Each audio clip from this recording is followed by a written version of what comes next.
தீர்க்கும் திறப்பு ஒவ்வொரு மனிதர்களுக்குள்ளேயும் ஒவ்வொரு சக்தி ஒளிந்துள்ளது. அந்த சக்தியினை மறைத்து வைத்திருப்பதால் அது யாருக்கும் பயன் தராது.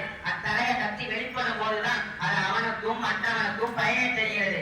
ஆகவே மாணவர்களை உங்களுக்குள் ஒளிந்திருக்கும் சக்தியினை வெளிக்கொண்டு வாருங்கள். உங்களாலும் சாதனை புரிய முடியும். இந்த சமுதாயத்தை உயர்த்த முடியும். அதற்கு தன்னம்பிக்கையும் தைரியமும் தான் தேவை.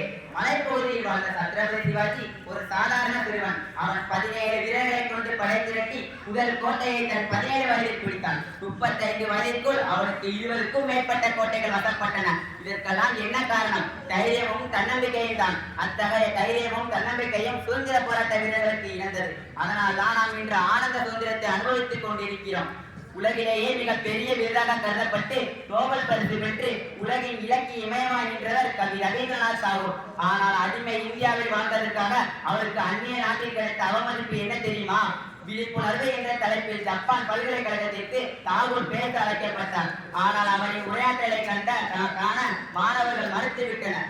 தங்களின் அடிமைத்தனத்திலிருந்து மீள முடியாத ஒரு நாட்டின் தத்துவம் எங்களுக்கு தேவையில்லை என எழுந்து சென்று விட்டனர். அந்நிய நாட்டிற்கு